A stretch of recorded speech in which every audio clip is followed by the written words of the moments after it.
Hello everyone, this video will cover Module 7. So Module 7 is the start of our major project for the semester, and that is your research paper. So we're going to do two projects related to the research paper. We'll do an annotated bibliography first, so it'll be a list of sources with paragraphs commenting on each source, and then you'll actually write the research paper itself.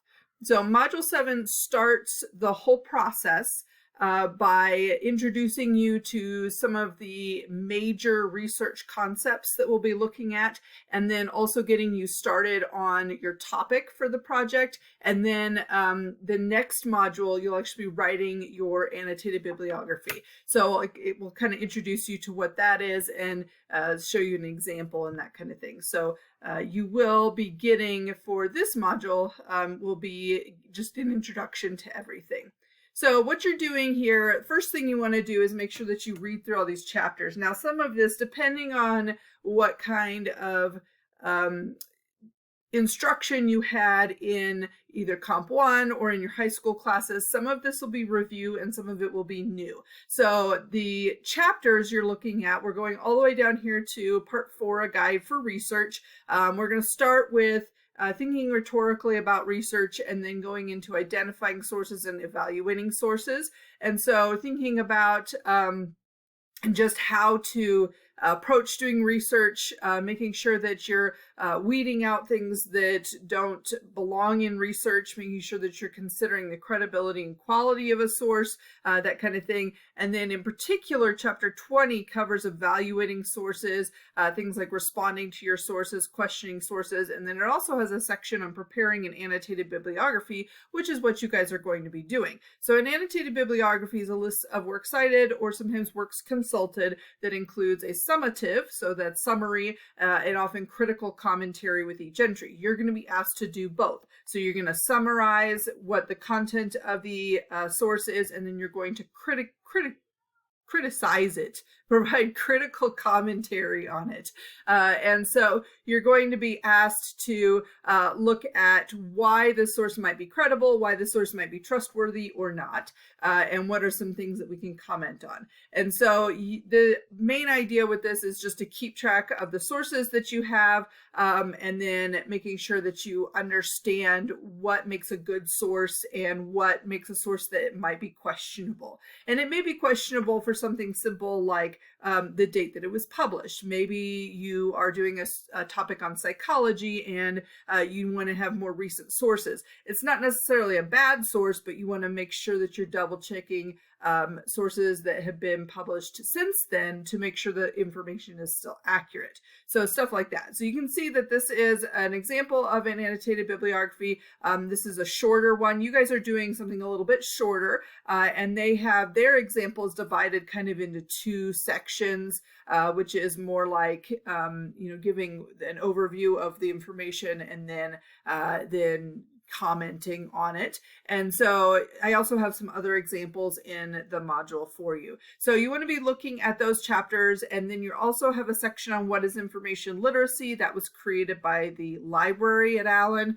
So used to have the library come in and do presentations about information literacy to my students, but obviously in an online setting that's more difficult. So instead I have this page. So information literacy is basically the foundation of your understanding that information out there on the internet is often misleading.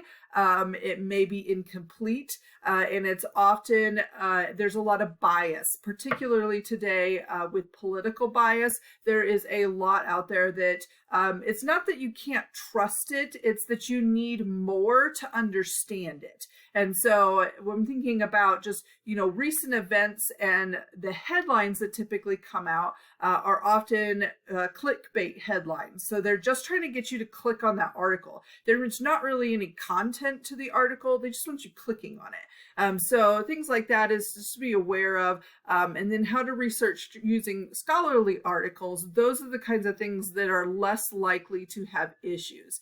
The other thing that you can do is use what's called a CRAP test, and this is what will be expected of you in the annotated bibliography itself, is to evaluate your sources based on the 5 criteria of the CRAP test. So basically weeding out the crap.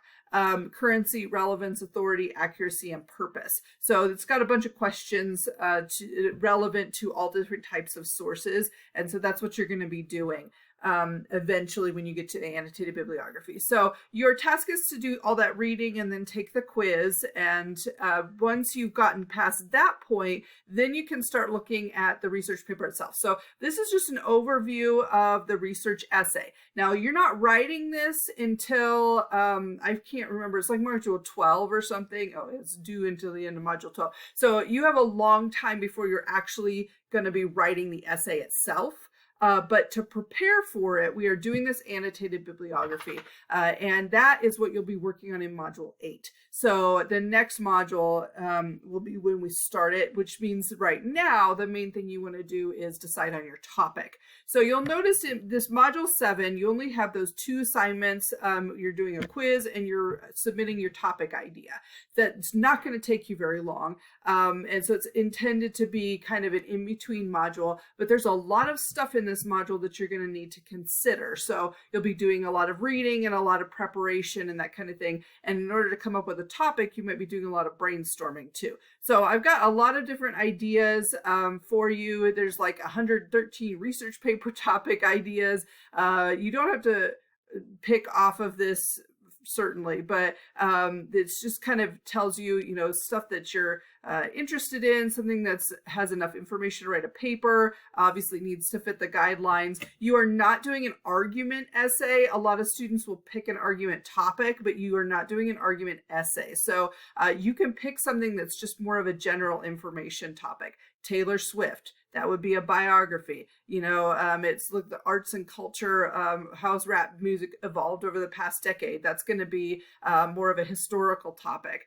You can look at current events if you want to. You can look at education. Some of these topics are more of an argument and some of them are not. And so it's entirely up to you whether you want to get into something that's more of like an ethical debate or in the government, or if you just want to pick a topic that you're interested in. So, you know, maybe you have been diagnosed with depression. What are some ways to treat depression? Maybe beyond just pills, because, you know, there's a lot of different ways that we can approach mental health. Let's look at some different things. You know, maybe you have ADHD. What are some things to consider with ADHD in college classes, that kind of thing. So there's a lot of stuff that you can do. I'm looking at technology, looking at things that are current, looking at things from the past if you're interested in history. So I encourage students to choose a topic that you actually want to research, not a topic that you know there are lots of sources about. So like I get a lot of eating disorder papers that just because there's a ton of information on eating disorders. Just because there's a lot of information about it doesn't mean it's going to make a good essay. If you're not really interested in it, if you don't really want to find more information about it, you're not going to be happy researching it. So that's in here. And then this is the criteria for the annotated bibliography. This is what we're going to work on first. And so it just gives you some information on, you know, how you're going to set it up. The introduction paragraph, you're going to have 12 sources, and they need to be 4 different types of sources. And then I've got this example here for you. So you don't necessarily have to start working on this just now, but just keep in mind that that's going to be the entire next module will be focused on the annotated bibliography. So, you know, the earlier you can get started looking for sources, the better. The first, though, you do need to have your topic approved by me. There's not really a reason a topic won't be approved unless students are choosing something that's maybe too personal, like they won't be able to actually do research on it, or a topic that is like way too broad and they think they just need to narrow it down a little bit. So generally that's the comments that I leave are, you know, maybe we need to find a way to expand this, or this is too specific, or maybe it's too broad. But you want to make sure that you can find at least 12 sources about it. It does not need to be an argument. You want to pick something that you genuinely want to know more about, because that research component is what students have to be able to do. And if you're not interested in actually researching it, then you will be miserable for most of the rest of the class. So just keep that in mind. It will show in your writing if you're not interested in the topic. So to finish this assignment, all you have to do is just type me a paragraph about your research paper idea. So 1 sentence, or just, you know, diabetes is not going to work. You need to actually type it out in a full paragraph and tell me some of the reasons, like why did you choose it? What are some of your main ideas you want to cover? What sort of sources do you have access to already? All of that kind of thing. So that's the main thing that you'll be doing here is that quiz, and then just telling me the topic that you want to use for your research paper. I try to look at those topics kind of throughout the week, but you can always send me an email once you've submitted it. If you want feedback right away, I can do that. So if you have questions, let me know. Otherwise, have a great week.